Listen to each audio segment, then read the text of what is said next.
Welcome to Fantasy Sports Daily, powered by FantasyGuru.com. Monday through Friday at 12 p.m. Eastern Standard Time, 9 a.m. Pacific. Ray Flowers breaks it all down for you from a fantasy sports perspective.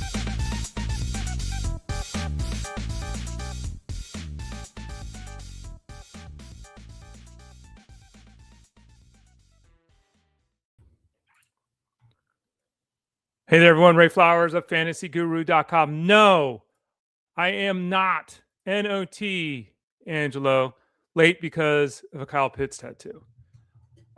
I thought I had the picture figured out. I got a little bit of a haziness, a little bit of a fog, so I was messing around with that, trying to figure it out. I'm here. It's working. We're going to rock and roll and go with it today on the show. I'm Ray Flowers of FantasyGuru.com. Thank you, Angelo, and everybody else for joining, as always, in the chat room. And you're wondering to yourself, chat room? I listen to this show as a podcast. Maybe you go to FantasyGuru.com, you just click the Elite Plus tab at the top of the page, and you just listen to the show that way, which is totally fine.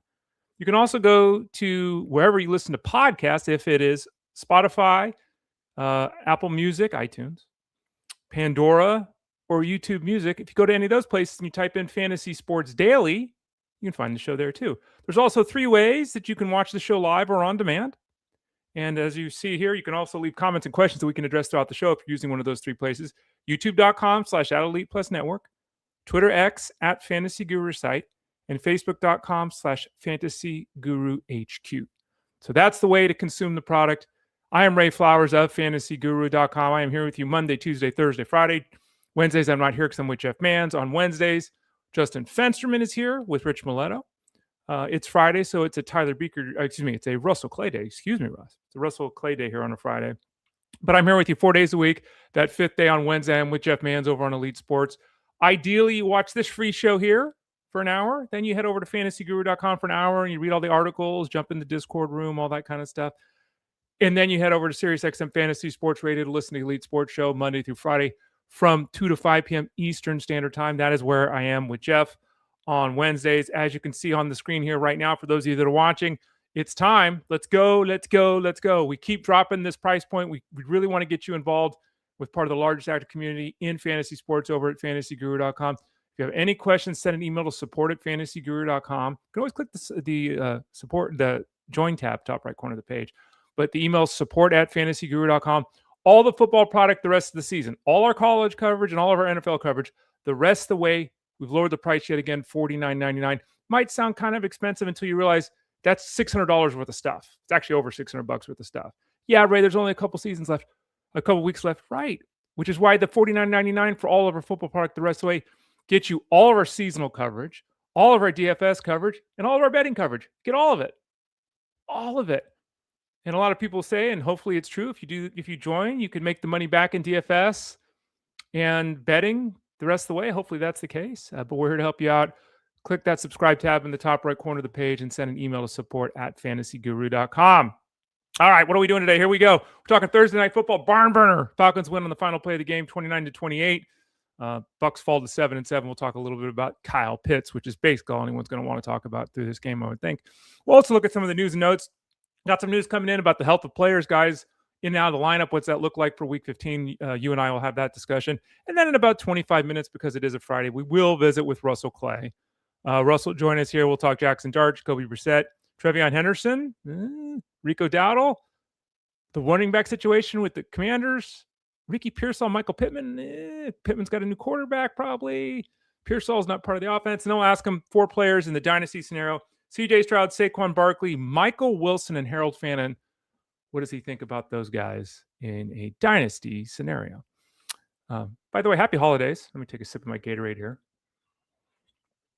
Happy holidays, everybody. Hope you're enjoying yourself. I went to the airport. I've been up since 5:30 this morning. Took my significant other. She's on her way to hope her flight's on time. The first flight is delayed. She has a connecting flight because she's going to Iceland. So let's hope that all works out, because our airports obviously are not the best place to go. But anyway, I'm sorry. Jeff Manns was sending me an IM. I'll review that after the show.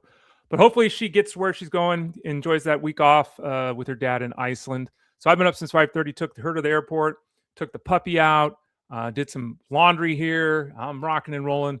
Let's talk some football. Hopefully you're rocking and rolling wherever you are. Again, the Falcons won this game on Thursday Night Football, 29-28. A barn burner, right? Actually, the final play of the game, Zane Gonzalez, the 43-yard field goal to win the game. Lots going on here-ish. Let's talk from the Falcons side of things. This is what the Falcons should do every game. It's not what they do every game. And, when you're 5-9 and you're not winning football games, but, 12 snaps for Tyler Algier and 2 touches. That's what they should do. I have Tyler Algier in multiple leagues. I think he's a very productive runner.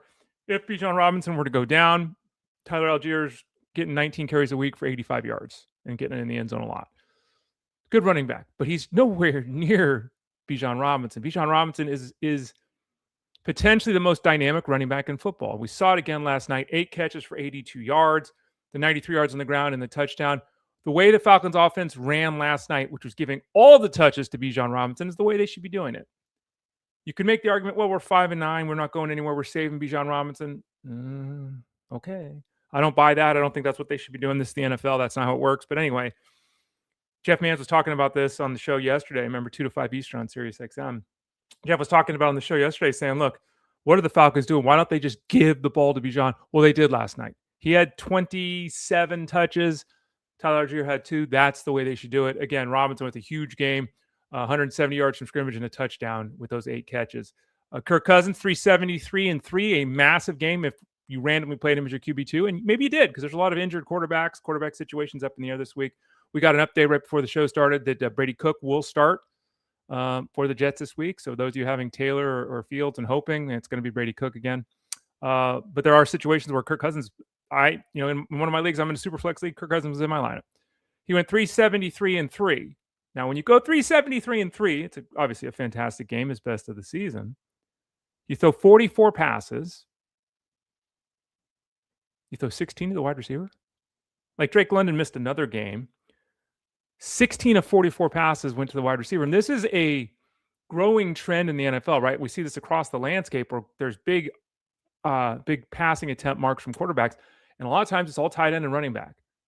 16 of 44 to the wide receiver spot. As a result, Darnell Mooney, 3 for 35. He's useless. Darnell Mooney can't do anything. I mean, we said this. I don't know why I didn't be playing Darnell Mooney. David Sills went 6 for 78. I was this close to using him in the one and done league this week. I should have done it. 6 catches for 78 yards on a whopping 10 targets. Dropped the pass. Yeah, okay. And he will obviously recede to nothingness when Drake London returns. If Drake London returns. Like, we don't know if Drake London's going to play again this year. So Davis Sills, I mean, at this point, Sills 10 targets, scored a couple of times the last, I think, 3 games, right? Like, he's basically the guy you want to use now. It's not Darnell Mooney. Like, we can all dream about Darnell Mooney, but we got to deal in reality. That's how it is. I'm burying the lead, right, by not talking about Kyle Pitts.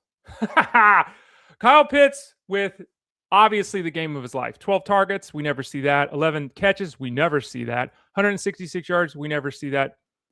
And then 3 touchdowns. We never see that. Kyle Pitts scored 1 touchdown as a rookie. He scored 2 touchdowns in year 2. He scored 3 touchdowns in year 3. He scored 4 touchdowns last season, so 4 touchdowns is his career best. He had 1 touchdown the first 13 games this season, and he went off for 3 touchdowns last night and had a massive fantasy effort, depending upon how your scoring breaks down, all that. It's a 45-point game. And just so everyone knows, I have him in the Dynasty League. We talk about here all the time. I have him and Dallas Goedert. I started Dallas Goedert this week. So at least I'm not facing 45 points against me. Boy, does that hurt in the playoffs. In a Dynasty scenario, we got 45 points on the bench. 45 points is a fantastic effort if you're Josh Allen. Like, this is bonkers. Now, it is 3 consecutive games for Pitts where he's got 15 PPR points, which is, I don't know exactly. I'm not looking at all the numbers. It's probably the first time he's done that in his career, right? 7. He's basically gone 6 for 80 in 3 consecutive games. So Cousins is back. Drake London is out of the lineup. Kyle Pitts is the star. Is Kirk Cousins really worse than Michael Penix? Because we talked about that on the show. I've read that, heard that everywhere. Like, everyone seemed to no. And I said all along, no. It'd be fascinating to see what Pitts does if London comes back. If he doesn't come back, that's 8, 10, and 12 targets the last 3 games for Pitts. And, don't look now. But Kyle Pitts has 73 catches, 797 yards. 80 catches, obviously, is extremely in play. 1,000 yards might be in play. I mean, he's looking at the best season of his career. we'll see how it turns out. But fantastic game. Hopefully, again, you weren't facing Pitts, or if you had Pitts, you did play him. Just slate breaking, and just hopefully it wasn't against you, because that would be a crushing blow in the fantasy playoffs.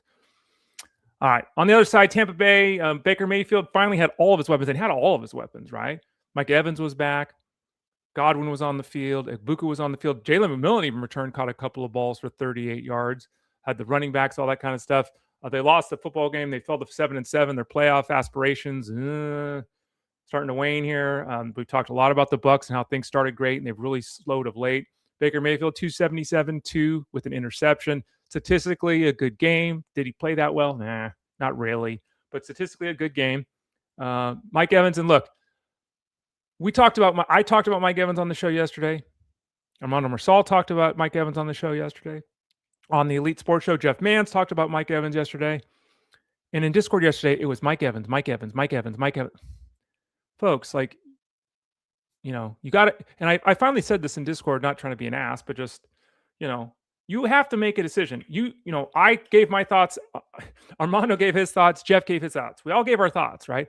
You, as a consumer of the product, or a user of the product, and someone who plays fantasy, you have to make the decision yourself. Like, Jeff said thumbs up. I said thumbs up. Armando said thumbs up. And Mike Evans was a top 25 wide receiver in the rankings. So I was stunned by the amount of do I start Mike Evans questions. Mike Evans caught 6 balls for 132 yards on 12 targets. There you go. Now, it could have gone the other way, and Jeff said this on the show yesterday. It could have been, I play 18 snaps, I see 2 targets. It could have gone that way. He could have had the Godwin line, which was 20 yards and a touchdown. He could have done that last night.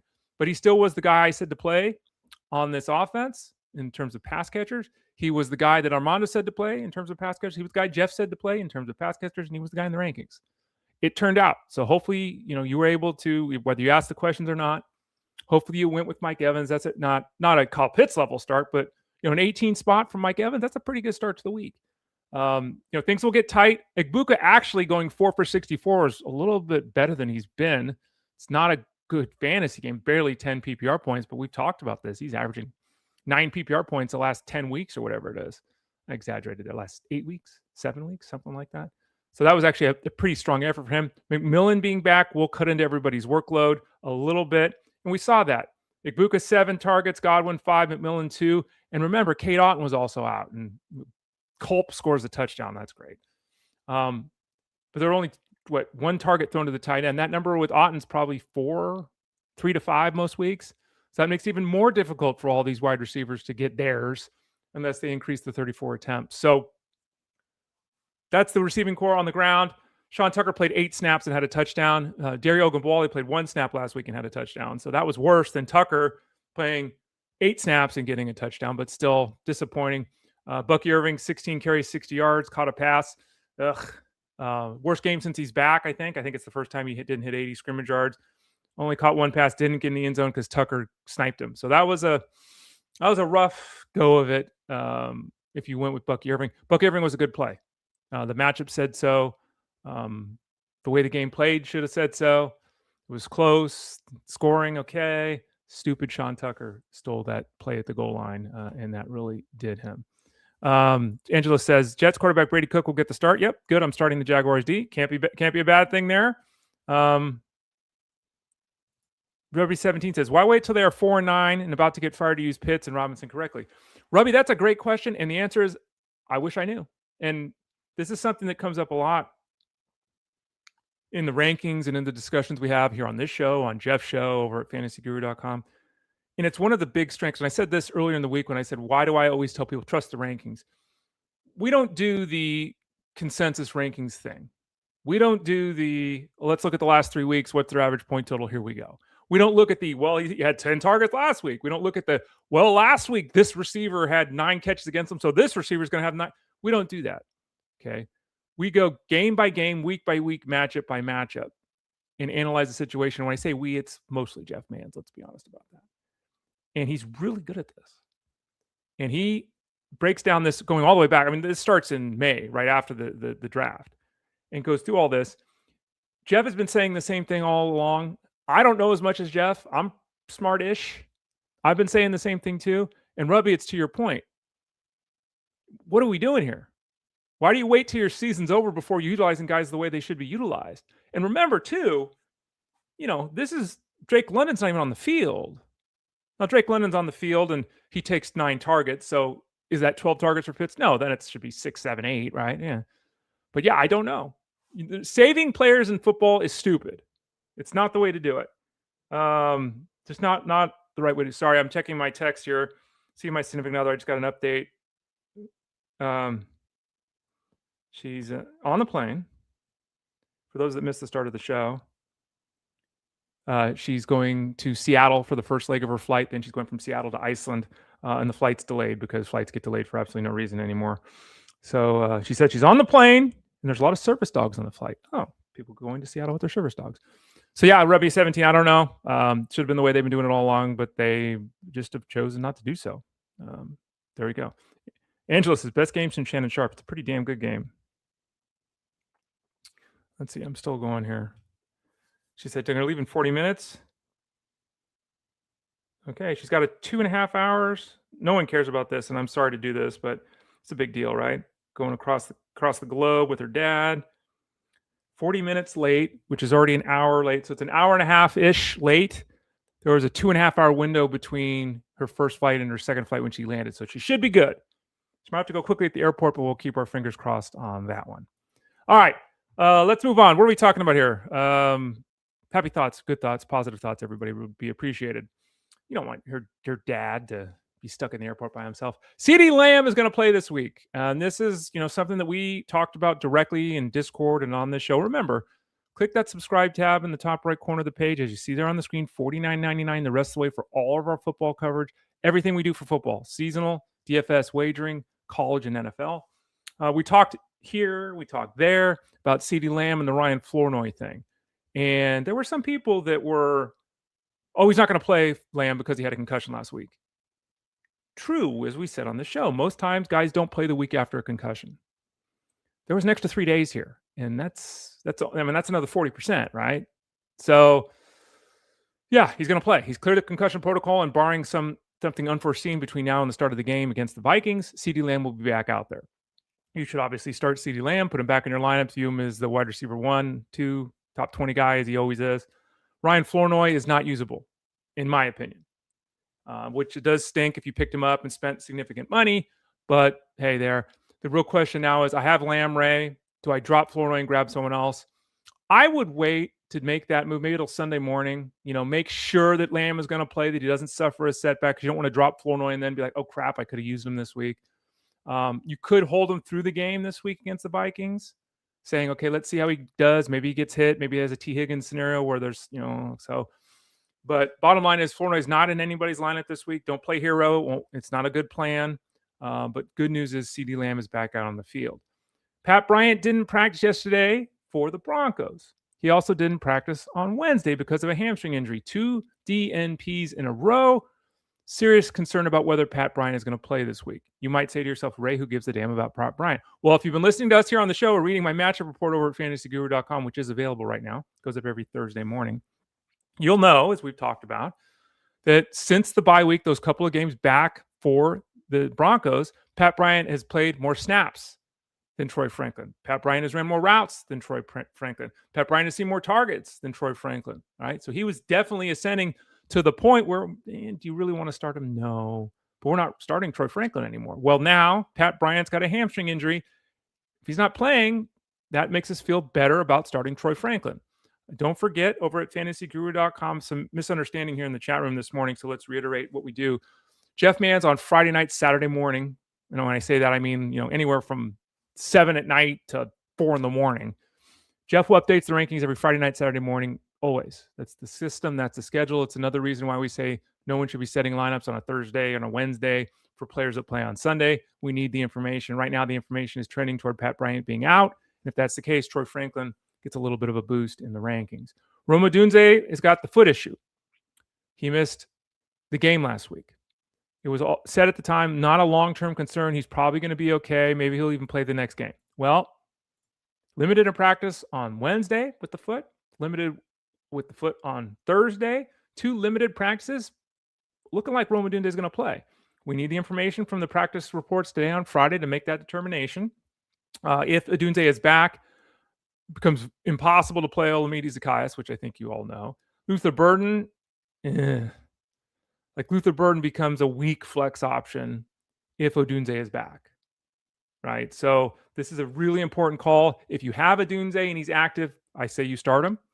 If you have Burden and Odunze is active, I would try not to start him. We'll get more information on a Friday here today with that practice report, try to understand how things are going to go with the receiving core of the Bears. All right, I took a sip of Gatorade here because I got to get everyone sit down. You're probably all sitting down, right? Yeah, maybe someone's running, walking. I know some of you do that. Take a breath. The OC of the Chargers, Greg Roman, says we're going to play hot hand. Oh, no. The OC of the Chargers said we're going to play a hot hand with the bulk of the work going to whoever's hot. Now, we're talking obviously about Omarion, Hampton, and Kimani Vidal. We don't want to hear that. None of us want to hear that. We want clarity. Number one.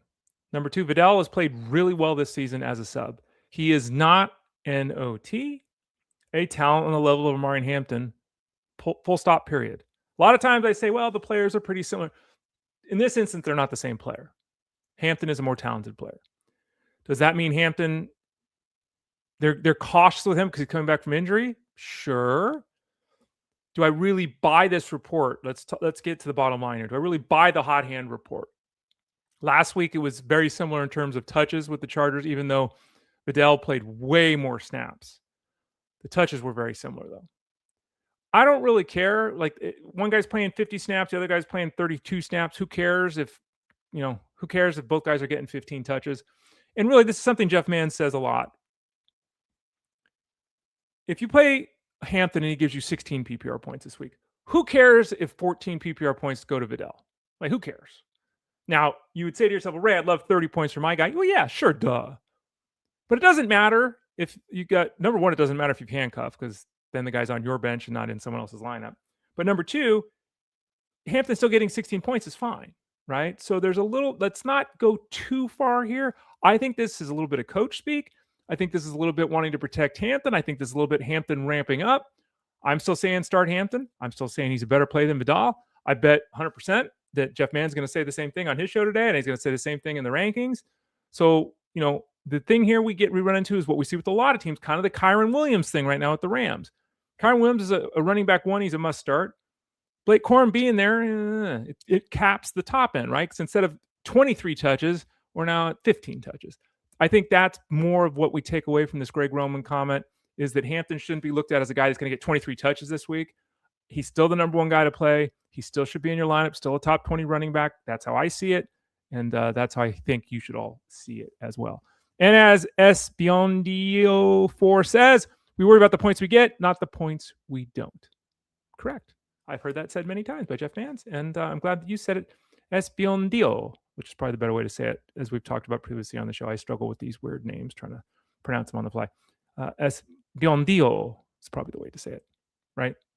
B-O-D-O. B-O-D-O. Oh, okay. B-O-D-O. Sorry. And thank you. Look at this. See, that's how you do it, folks. S. B-O-D-O. Welcome. I like the little avatar there. Okay. So, Josh Jacobs talking about the backfields. Josh Jacobs hasn't been right for a while now. Okay? We know that. He said that his knee stiffened up against the Bears last week. So, now he still played 16 of the 19 snaps to end the game. That doesn't sound like a guy that is really hurt, but he was on the sideline stretching it out. We saw that on the video and everything like that. He had another scan on Monday. Nothing structural is going on here. There is concern about Jacobs playing this week, and there is concern about him handling a full workload this week against the Broncos. Difficult matchup to start with anyway. Jacobs is the same thing as Hampton for me. Even with all this information swirling around, we've seen Jacobs play through the issue with his leg, right? If Jacobs is active, I'm starting Josh Jacobs.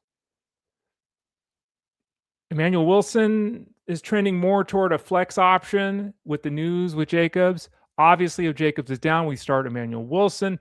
This is why you handcuff your running backs. This is why I hope, and what was said here on the show, that if you picked up Emmanuel Wilson, whether you had Jacobs or not, if you picked him up a couple of weeks ago when Jacobs was out, you didn't immediately drop him when Jacobs came back. As of now, I think 65-35 Jacobs plays, but Friday is going to be key. I don't think we'll get to 90 minutes before not know. I think we'll probably know before then what they're going to do. But this is this is the Packers want to win the conference and all that kind of stuff. They also have an eye toward winning the Super Bowl, so there's a balancing act there. But the fact that the structurally sound comment has been thrown out there makes me feel pretty good that he's got a legitimate chance to play this week. Chris Rodriguez, who we talked about yesterday with concern with his groin, limited yesterday. So we're moving in the right direction now. The Giants, as we discussed here, terrible defense against the run. They're not a good defense overall. This is a smash spot, if I could speak, for the Commanders on the ground. Really would like to see Chris Rodriguez out there. Until we get that Friday report, we don't really know what to expect here, but trending in the right direction, seeing him back with a limited practice yesterday, really good news. Because again, remember with Rodriguez, this wasn't an ongoing issue unless I'm having a brain cramp. I don't think this was an ongoing issue. It kind of came out of nowhere, the groin thing. So let's hope it's something he can manage and be out on the field this weekend. All right, you made it this far into the show. Phillip Rivers, he's going to play this week. We don't know that for sure. But Ian Rappaport basically said, you know what? I think he's playing this week. And I've had my issues with Ian Rappaport. I think a lot of people have. But, Riley Leonard is back at practice. We'll see. We don't know who the quarterback is for the Colts. Nothing has officially been announced. But he's taken some first-team reps. There's been video. He looks okay. Reports suggest he's doing well. He's throwing the ball, coming out of his hand, all that kind of stuff. Phillip Rivers has a legitimate chance to start this week against the Seahawks. Now, the problem is, and this has been mentioned on this show, Armando and I talked about it yesterday. You're going to play Phillip Rivers against Seattle? I mean, talk about like a desperation play. I picked up Phillip Rivers for $4 out of 100 in the Superflex Jeff Mann's home league I'm in, because I had Michael Penix and he went down. And then who did I have? I picked up another guy who got hurt too. So anyway, I needed a second quarterback. So I picked him up for $4. Would I start him this week? Even though I might just start Isaiah Likely this week. Phillip Rivers being years removed from playing against Seattle on the road. Anyway, we'll continue to follow this story and what it means for the guys catching passes. We'll talk to Russell Clay about Pittman here in a few minutes. Jake Ferguson, not great. Calf injury, didn't practice on Thursday. Could be nothing, could be minor. Situations get monitored. It's late in the year. Everyone's beat up, all that kind of stuff. But keep an eye on that, because Ferguson, while, not starring like he did earlier in the year, and we heard that CeeDee Lamb will be back in action this week. Missing practice. He's still catching 5 passes for 40 yards every week, right? He's still productive and still usable. Obviously, as the tight end one. Facing the Vikings, we'll see. He, with the way the Vikings like to pressure the quarterback and blitz and everything, dumping the ball off to Ferguson is probably something that will happen on a frequent basis in this game if he's able to play. We'll keep an eye on those reports here on Friday. Finally, before we talk some football with Russell Clay, Russell J. Clay, Russ Clay, he answers to all these monikers. Tom Pelissero believes, and this is the storyline that just came out of nowhere yesterday. TJ Watt, for those of you people that didn't see the news, you probably all did by now. But bottom line, he's got a lung issue. And Tom Pelissero says, this is the quote, "It seems to be trending toward TJ Watt missing Week 15's game against the Dolphins," unquote. He went into the hospital having some issues with his lung. Doesn't sound life-threatening or anything overly serious like that. And that's the most important thing. But in terms of being on the field, it doesn't really seem at this point like J.J. Watt's going to play. And while that, most of you don't play IDP and all that kind of stuff. His loss is a huge boost to the Miami Dolphins. Huge boost to the Miami Dolphins, especially because we're also hearing Devon Achane's going to play this week, right? Huge boost. And Tua Tagovailoa, who is static, it's like sitting in a wheelchair, massive edge to him if TJ Watt's not able to play. So we'll keep an eye on that. Obviously, the game is on Monday, but a big benefit to the Dolphins if indeed it does play out that way with TJ Watt missing the game. I'm Ray Flowers of FantasyGuru.com. On Fridays, we're always visited by my man, Russell Clay. He's on SiriusXM Fantasy Sports Radio with Justin Fensterman at 6 to 9 Eastern on Sunday nights. That's PM. Obviously, that's why I said night. He's our Dynasty guy over at fantasyguru.com. He updates those rankings every week. I believe it's on Wednesday. He's with us here every Friday. He's frequently on the live stream over at fantasyguru.com, which is on Tuesday nights at 7 o'clock. As you can see there on the screen, remember, click the subscribe tab in the top right corner. Send an email to support@fantasyguru.com if you want to get signed up. Support@fantasyguru.com. Lower the price yet again, $49.99 the rest of the way for all of our football coverage, seasonal coverage, DFS coverage, wagering coverage. So whatever Russell Clay does, you will have access to it. Support@fantasyguru.com. Let's bring him in right now. Our man, Russell Clay of fantasyguru.com. How you doing, Russ? What a day, Ray. This feels like Christmas morning. Kyle Pitts' meteoric rise is upon us. It only took 4.5 years for it to happen. I mean, right? Like I talked. Yeah. Where was this the last 4 years, Ray? I have no idea. And you and I have talked about him a lot, right? And I mean, I don't know. What is it? Does it mean anything? Because I said earlier, he's going to catch 80 passes this year, and he's got a legitimate chance at 1,000 yards. Like, does it mean anything? It means something to me.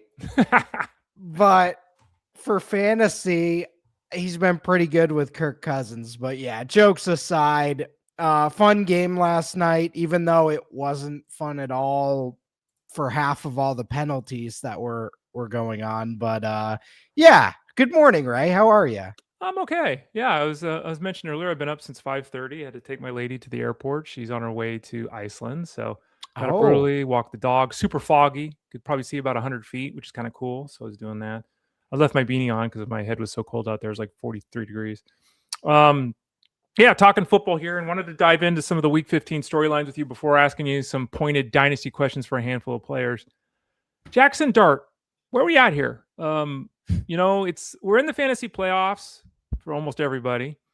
It's a scenario where we've seen it. We know what can be greatness, right? We know he can use his legs. Concerns about his health.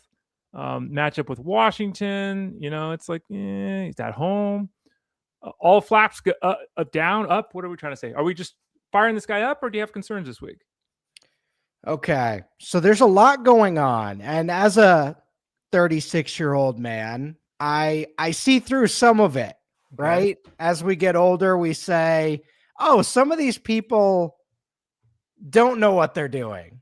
I do think the Giants know what they're doing, but when we look at these games they're playing to finish out this season, their goal is not necessarily to win. It is to keep their investment safe and healthy. Hey, Washington. Hey, let's do this with Jaden Daniels, please. Last game, after Jaxson Dart took that huge hit, they basically ran out the clock on that game. I'm not kidding. It was shocking to watch because they were down multiple scores and they needed to pass and they were running anyway. And while for that individual game it seems stupid, we need to keep Jaxson Dart away from a major injury. And he is not going to do it himself, Ray.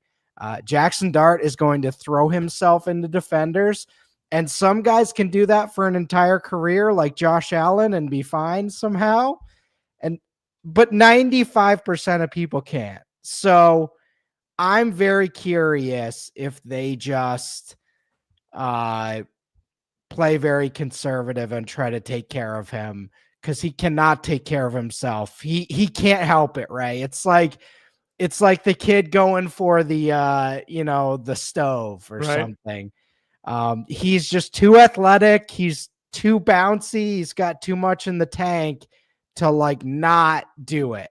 So they have to protect him, and they are. So I like that. But yeah, could be frustrating for us. It's tough because I've said this a lot when we talk about any kind of changes you're trying to make here. The guy's played football one way his whole life. Like, you can tell him, don't run. He's going to say, oh, yeah, I'm not going to run. And then here comes somebody running at him, and he's running. Then sees an opening. Yeah. It's different between, we're not going to do designed runs. They can do that. But when a play breaks down. So we have him listed as a QB2 this week. It sounds like you're more in that boat than a QB1. I like that. I mean, of course, if he's going to run, he's got high-end QB1 upside. We've seen it. It's just they were talking to him all week. You cannot take these hits. You got to get down. And there's a way to run and do it. Jalen Hurts, public enemy number one right now. But he learned how to do it, and he does great with the rushing. So we'll see. But yeah, shout out to Manny. Kyle Pitts legacy game. It just took us till year 5, Manny. Yeah, and thank you for the donation, Manny. Really appreciate it. Not the first time you've done that. It's not overlooked either. Thank you so much. Here, let's get to his question, because we always say, because we're hacks, you give us money, we'll answer your question right away. That's right. That's right. That's right. That's right. I'm a whore. Just pay me. No, so Manny's currently starting Hall and Hampton at running back. Sounds good. Collins, McLaurin at wide receiver. Sounds good. And Diggs and Jones. It's a pretty good group. I think the only guy here that I'm a little Jones, but okay. The offense looked a lot better last week. Manny asked, would you swap any of the following for any of the above? So Swift, Monangai, Pittman, Tracy. I see Swift there, and it's like, I really want to play Swift. What are your thoughts? Let's answer it this way. First, what are your thoughts with what you saw with the Vikings last week? Offense worked. It was better. J.J. McCarthy played well. We do have concerns about the health of Hawkinson and Addison heading into this game, though. So where are we at with that offense? Is Jones appealing to you with what's going on there? I was joking with a longtime friend of mine, Nathan Powell. When we started our Dynasty leagues, Mike Evans was like a rookie. Aaron Jones was just coming into the league. We had all these random, young guys. Aaron Jones is barely practicing. I mean, and he gets 10, 11 touches a week, and he is hurting. I saw Mike Evans hurt his back last night, kind of like Devontae Adams did earlier this year. I don't know that we have the role for Aaron Jones now that it's going to be fantasy relevant most weeks. I think he's looking at 8 to 10 fantasy points unless he gets that touchdown, which it doesn't look like they're featuring him in the red zone. So, and with the J.J. McCarthy thing, it's going to be a tougher matchup this week. Manny, think of it this way. Another old guy in Diggs, speaking of, playing about 50% of the snaps, but he's playing Buffalo, man. He's playing Buffalo. Right. And that's the only other good game he had this year. 10 for 146. It was huge. And we all knew it as soon as we saw that first couple snaps, like, oh, yes, he is a angsty, like, villain in the football world, and he's going to go all out in this game. So I'd go Diggs.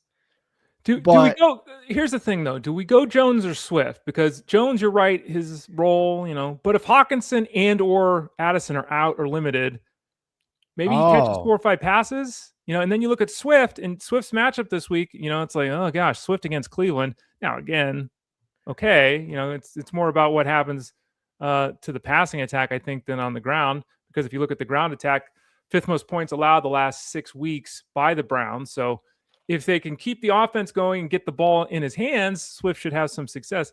What do you think here? I think for me, it comes down to Swift or who am I thinking? Swift or Aaron Jones.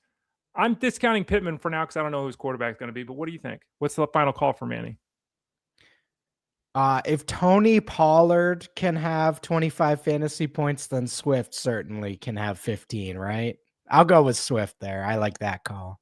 I would go Swift too. It's really close. I think we have Jones like 2 spots ahead in the rankings right now, but I'm going to go with Russ there. I'm going to go with DeAndre Swift. It's tough because Monangai's involved. Monangai could do the old, 14 touches, but I'm getting 3 goal line ones and the touchdown. So it's a tough call, Manny. The good news is I think all of them can be yes. Like, I don't think it's obvious, like you're in trouble this week. I think you got a bunch of good plays there, but both of us would indeed go with Swift over Jones. Russell Clay at fantasyguru.com. Thanks again, Manny.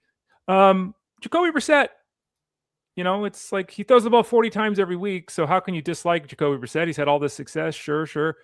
Houston, though, Russ. Yeah. Are we doing it? And Marvin Harrison looks almost certain to miss this game too.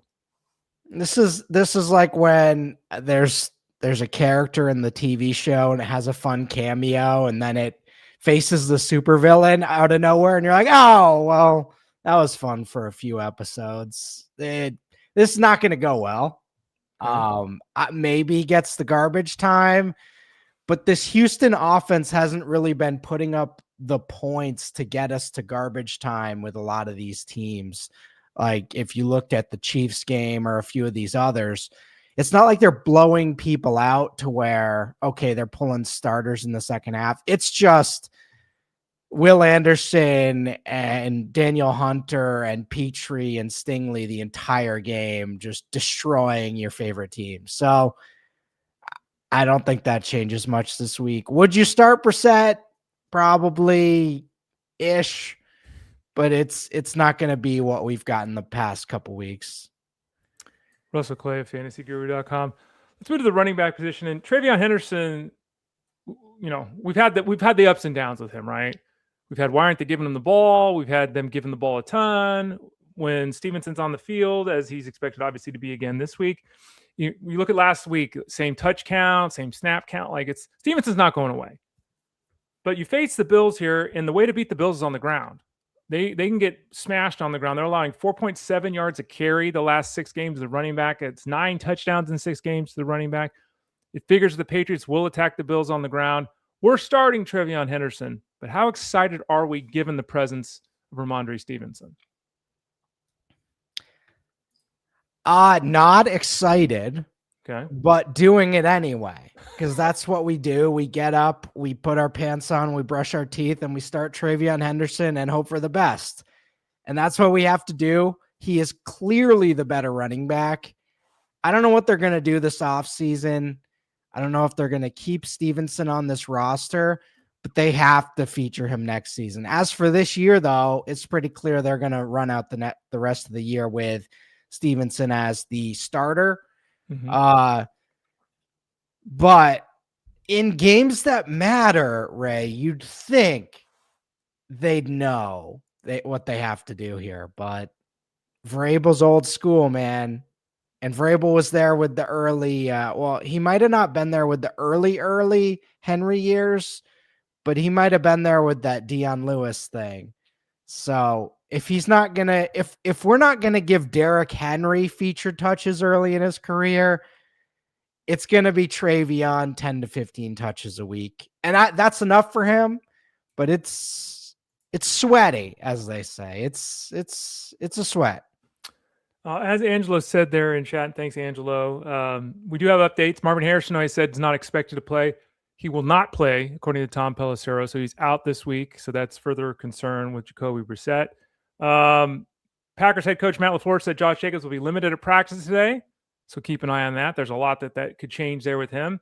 Mason Rudolph has been ruled out with his neck injury. That stinks because Brady Cook was going to throw him the ball a lot, but he's not going to play this week. T. Higgins out this week. Again, what do you think about this whole T. Higgins thing? To me, this was all a scam, a fraud the whole time. Like he was never playing. Like, and if they let him play, it was borderline suicidal. Like, you can't get a concussion, come back, and then get a second concussion a week later. Like, come on, man. So he's ruled out this week. Your thoughts? It's the T. Higgins career, unfortunately. And I don't know if it's because he's a deep threat and he has so many tightly contested catches, but he's been hurt on and off his entire NFL career. Yep. I don't know why we would think it would change now. But yeah, I feel bad for him. I hope he gets healthy. And, in a lost season, there's no reason, like you said, to keep running him out there. Russell Clay, fantasyguru.com. Another running back question. We're watching the health of Chris Rodriguez, who is the lead back for the Commanders right now. He's got the groin issue, a little bit better. He practiced a little bit yesterday. And the reason it matters is because, it's playoffs. So hopefully no one has to make this call. Hopefully you don't, because you're in the playoffs. Okay. But a lot of people might be looking at him as a flex option this week because the Giants are absolutely hideous against the run. Absolutely awful. The last 5 games, they've allowed 9 touchdowns to the running back. They're allowing 6.1 yards a carry, which is not even possible, but they're doing it, right? So, like, Chris Rodriguez is like, let's go, man. This guy's going to run for 80 yards and a touchdown this week, but we don't know if he's going to play. So talk to us about what your thoughts are on Rodriguez if he does play. And if he doesn't, and someone's desperate, you go in JCM? Fantasy playoffs. And all right, we got to look at the matchup. And wouldn't it be fitting, Ray, if JCM comes in and gets us 15 fantasy points and wins somebody a week? Listen, the matchup's so good. If you fire with JCM there, it's totally fine with me. I hope I don't have any of those situations. I don't have any JCM, so I don't have to deal with that. But if you do, it's not terrible. And over the course of this game, you will probably get multiple chunk plays. So I wouldn't even be sweating that, honestly, whether it's Rodriguez or JCM. Like you mentioned, this is purely a matchup play, and it should work out for you. Russ Clay at fantasyguru.com. I want to ask you a question about my hometown team here, because someone even asked me a question and about this guy. And when you hear it on the surface, it's like, no, come on, man. But then it's like, well, yeah. The question was asked, do I drop Ricky Pearsall? And it's like, look, the dude missed forever. He missed more time with his injury than he did when he got shot last year. He comes back. He's on the field 80+% of the time every game. He's running 80+% of the routes every game. And he's not part of the offense. He's got 5 catches for 20 yards in 3 games. Okay. So he's always on the field, plus. He's always running routes, plus. He's never involved in the offense. What are we doing with Ricky Pearsall? Because against the Titans this week, it's like, and Jess mentioned this on the show on SiriusXM, it's like on the paper, this is another one of the situations like we were talking about with the rushing attack of the Commanders. On paper, let's go Ricky Pearsall. But what are we doing here? For some reason, a Tupac song just came into my mind. Okay, which one? I think it's Ambitions as a Rider. Oh, nice. And it's West Side. What's it called? Jealousy becomes a factor here, and plans change. At the beginning of the year, Ricky Pearsall was a featured weapon in this offense. Even looking back at it now, it's funny to look at the box scores. He had 100 yards in 2 of the first 3 games of the season, and he was crushing. And then he got hurt again. And now he comes back, and they have this Christian McCaffrey thing going where he's having an all-time season. And it's not that they don't need Pearsall, but him being out a month, they realized, well, listen, if we can survive with nobody, who are they even playing in those games without him, Ray? I don't even remember. That feels like ages ago. They didn't have Jennings for a few weeks. They didn't have Pearsall, and they were still winning anyway with Mac Jones. So they played some tough teams. The Rams a couple of times, the Texans, Jacksonville. I mean, but yeah, you're right. And so they come back, and he's got 20 yards in 3 games, and it's like, listen, buddy, we don't need you. And not saying they're saying that to him in the locker room or in the, but they've proven to themselves in the hardest part of their schedule they don't need him. So I don't know what to do with this. I would definitely not start him, but he is a first-round talent. He was featured earlier in the season, and he certainly is good enough to be playing as he is now. But yeah, it's that role is different now. Russ Clay at fantasyguru.com joins us every Friday at about 12:30 Eastern Standard Time. Just 1 week ago, Shedeur Sanders rocked the fantasy universe, kind of did a Kyle Pitts, right? No one was starting him. No one should have been starting him against Tennessee. Somehow that game had 60 points. He threw for 364 yards and 3 touchdowns, ran for another touchdown. I don't think he played that great. He certainly didn't play as well as the numbers looked. But the bottom line is he made some nice passes and took advantage of the Titans defense. So Manny's got a question here. What are we doing with Brock Purdy? Because, again, the Titans got smashed last game out by Shedeur Sanders. They've allowed the 3rd most points to the quarterback the last 6 weeks. Okay. That's not just last week, last 6 weeks, 3rd most points to the position. And Manny's got Purdy and Jalen Hurts. I'll say it this way. I can't bench Jalen Hurts. Sorry. I know it didn't go. I know. I can't. I just can't do it. There's too many ways for the Niners to get a touchdown for Brian Robinson and one for Christian McCaffrey on the ground. And then there's a kick return and there's it's like, Brock Purdy is a quarterback 1. I'm starting him this week if I got him. Absolutely. I've told a couple of people to pick him up off the waiver wire, but I can't play him over Hurts. What say you? I'm playing Jalen Hurts every game, no matter what. Okay. And that's just the way I do things. Last week stunk. This week is an absolute cakewalk. Who are they playing? The Raiders? Yeah, Manny, they're playing a defeated team. And the running game's going to be much easier and everything's going to be easier. So yeah, that's much different. And the Shadur thing, outdoors against the Bears in very cold weather against a playoff team, is a much different circumstance. So yeah, that's not going to happen. Purdy is interesting. I like it. QB1 this week, I think so, but just not Hurts. But I would just roll with Hurts. Russ, a couple of questions. Russ does our Dynasty rankings over at fantasyguru.com. Still updating him every Wednesday, Russ? Every Wednesday. Right. It was popping this week on the updates. So yeah, come join us. Update was popping. What does that mean? Maybe that we have new listeners or followers today, Russ. What does that mean? There was on TikTok, there was over 120 of us in there at a certain point. So everyone arguing, everyone with all their takes. We take a few of them, chisel them down, and say these are all right. So that's how we do it. So every Wednesday, or is this Wednesday night on TikTok at about 3 p.m. my time, 5 p.m. East Coast. Okay, so about 5 p.m. East Coast, Russ is in there. He's going over things. It's kind of a free for all. He listens to your thoughts, and most of the time tells you don't know what you're talking about. That's right. Yeah, but still, it's a fun time. What's the TikTok account? Russell J. Clay. There you go. So check that out on Wednesday nights as he kind of goes through the adjustments that are necessary. And you can throw out, as he said, throw out ideas if, just like we do on the show here. Hey, Marvin Harrison stinks. What are we doing? Russell will talk to you about that. So let's look at the Dynasty scenario. Let's assume like a 12-team league. Dynasty, we're keeping the full roster, the whole thing, right? Not a fake Dynasty league where you keep 4 players. That's a keeper league. You're keeping your whole roster. CJ Stroud. A couple of years ago, shooting star. Then star hit the ground. Then this year, injury, poor performance. I mean, we've seen this too, right? Lots of expectations, good start. Is there some Trevor Lawrence going on here? Is like CJ Stroud just going to be quarterback 16, quarterback 9, quarterback 18? Is it like, what do we see with CJ Stroud? Is there enough to say if he's your quarterback 1, you're in a good spot, or do you need to do some digging on this offseason?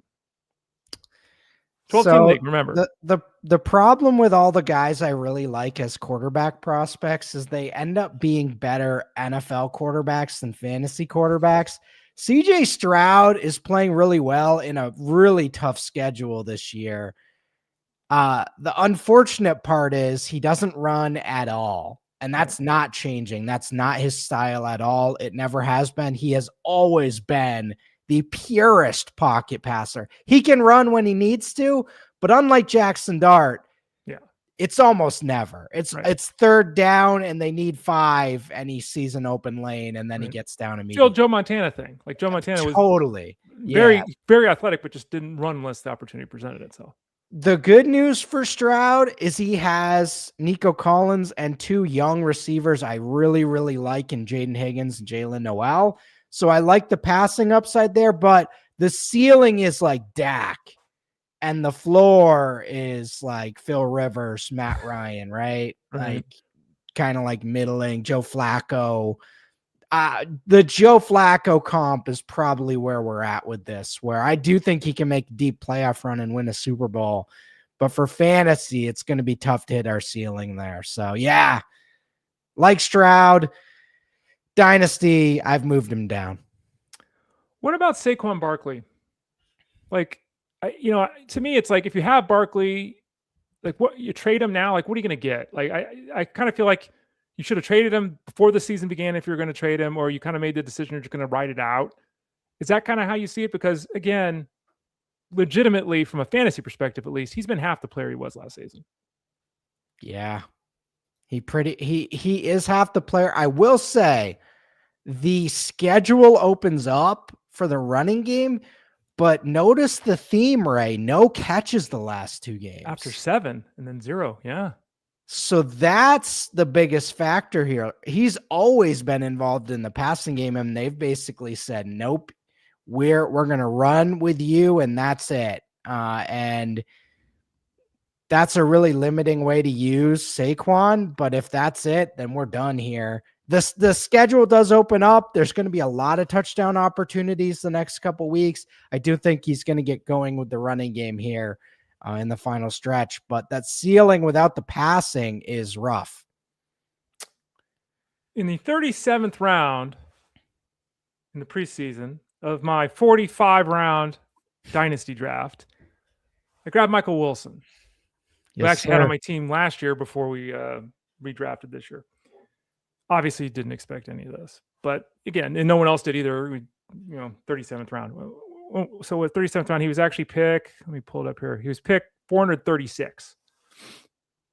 Most of you are in leagues it's under 200. He was picked 436. So no one. Okay, he's emerged in a dynasty scenario. What are we doing here? Because we don't know who the quarterback is going to be. It looks like it's not going to be Kyler Murray, but we don't know who the quarterback is going to be. We don't know really what the offense is going to look like without knowing who the quarterback is going to be. Marvin Harrison, again, out again this week. It's been rough, but when he's out there, he's going to draw attention. A lot of the success we've seen from Wilson's because Harrison has been out of the lineup. What are we doing? They're not going to plan next year to have the quarterback throw it 44 times a game like Brissett's doing. That's not going to be the plan. So where are we at with Michael Wilson? He does have some skills. Ray, we've been in the oil fields. We've been drilling for months, finding nothing. And so if you play Dynasty or anything, this is the most fun part for me. Okay. You're in the 40th round. There's been miles of nothing. And you strike oil with Michael Wilson, who's actually helping you. I don't think there's anything better than this in fantasy football. Okay. Drafting in the 30th round and getting a true fantasy relevant player that when we look at Michael Wilson, what he's doing right now, this isn't just going to end this season. Yeah. He's developed. Right. Here's the key thing with Michael Wilson. He is not some guy off the street. He was a 3rd round pick. Yeah. He was a high pick. And that's why we talk about draft position. It's like when you look at the 45th round, and you did a great job of this, I can't be honest and say I was super high on Michael Wilson this offseason. 3rd round pick. He was a starter for multiple years in Arizona. It just wasn't hitting ceiling wise. And now we're seeing the ceiling, and we're seeing these games without Marv. And oh my goodness, is he good? So I don't know where this is going to go, but I know as long as Marv's out, this guy is phenomenal. And someone's going to pay him, Ray. If it's not Arizona, someone is. So he's fantastic. I don't really have any other analysis, but he was free all off season and even in the middle of the season. So I love this stuff. So clearly I should be the Dynasty expert. Well, hey, listen, if you're hitting guys in the 30th round of your Dynasty draft, that's that's the peak for me. That's my favorite part. So. I also took Justin Jefferson in the 1st round. So, hey, doesn't always go. And my team is 12-2. Isn't that interesting how it works out? Like Wilson's performing like Jefferson should have, and Jefferson, it's like, hey man, that's life sometimes, right? It just kind of evens out. Yep. Russell Clay of fantasyguru.com. Final one for you, for me, Russ. In that same Dynasty League, Harold Fannin went in the 22nd round. Another one. And he's been obviously coming on strong here, really good. It's tough because the offense is very uneven. The quarterback plays uneven. The quarterbacks have been different. So it's really tough to know. David Njoku, who's been in and out of the lineup with health. Clearly, though, Fannin, who's played tight end, also played a lot out of the slot, is a significant piece of this passing attack moving forward. Lots of things could change between now and the start of next season, obviously. But we certainly look like we got a tight end 1 in Harold Fannin. Doesn't it look that way? Harold Fannin is 21 years old, and he is having a fantastic season. And the craziest part of all this, even before the Njoku injury, they had fully shifted the game plan to where Njoku's just a blocker and Fannin is the featured tight end. So we can't, you have to be high on Fannin going forward. He looks great. I don't know who the quarterback is going to be there, but Fannin is looking like a star. So I don't know where this goes from here, but I'm very excited. Russell Clay of fantasyguru.com joins us every Friday at 12:30 Eastern Standard Time. We take some of your questions as we've been doing. We'll take another one from David. Hey, Ray and Russ, I need two. Debo Samuel, Michael Wilson, Jacoby Myers, Jawan Jennings. The answer is yes. Again, all these guys should be starting. Who are the two favorites here? Michael Wilson, oh man, with Harrison being out, it's got to be Michael Wilson, and then I think for me, it's probably Myers. I think that's the way I would play. What about you? Michael Wilson has to be playing, and I would argue Jacoby Myers is a high-end wide receiver too. At this point, he's fully featured. He is in that Christian Kirk role that Kirk thrived in, but he's even better. And I can't believe I'm saying that. I love Christian Kirk, but Myers is fantastic. Debo with Mariota, I don't know what we're doing. I like it, but I'd go Wilson Myers, and I can't believe I'm saying this, Ray. I'd be very happy with that duo. Right now, the way it looks, I'm not going to disagree with you. And David asked this question early. For those people, answer the second part, guys. We talked a lot about Josh Jacobs and Emmanuel Wilson earlier in the show, but it was after David asked the question, so you can always catch that on rewind here. Bill W says, if Pat Bryant is out, and we talked about that too, he's trending toward not playing after missing a couple practices, we're going deep. And I've talked a lot about Bryant and how since the bye week, he's played more snaps and ran more routes and seen more targets than Franklin. But if Bryant's out, is Franklin back in the 8 target zone where he was the month prior to the return of Franklin? So would you go Franklin over Reed? Like, to me, bad matchup for the Packers, and they have 19 guys that catch passes. If Bryant's out, I'm going Franklin. Yeah, Sean Payton is finished with the RJ Harvey running back messing with us, and now he's like, let's go mess with the wide receivers. Yeah, right. That's exactly getting Pat Bryant in there. Yeah. I like the Franklin call if Pat Bryant's out, but Reed did get a lot of usage his first week back, so did like that. But yeah, Franklin's fine there if Bryant's out.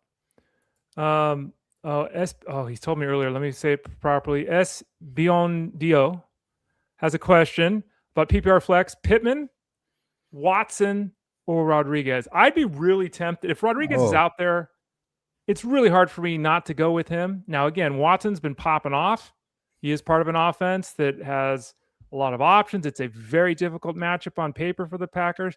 And Pittman, we still don't know who his quarterback is going to be. So as we sit here on Friday morning, Russ, what say you? I can't sit Christian Watson. Can't do it. He looks amazing. I'm shocked. He's healthy. He looks amazing. He got 5 touchdowns in 4 games. I just keep rolling with him. And it's not pretty. These Jordan Love passes are just thrown up like prayers, like the flowers at a wedding. And somehow Christian Watson catches all of them. Catching the bouquet every time. He's getting very much, huh? Yeah. So the final question for you. Stefan's asking flex option. We talked about Kimani Vidal earlier, how we heard the hot hand thing from Greg Roman. So how much involved is he going to be? Monungai clearly is, in my opinion, the running back 2 for the Bears, but he's still touching the ball 14 times a week and getting goal line work. And then Michael Carter. DeMarcado could end up playing this week. Bam Knight's always catching 3 or 4 passes, seeing the goal line work. Like, I know Jeff has talked about Michael Carter this week and the matchup and all that, but I think one of the other 2 guys would probably be a better call. But what say you, Russ?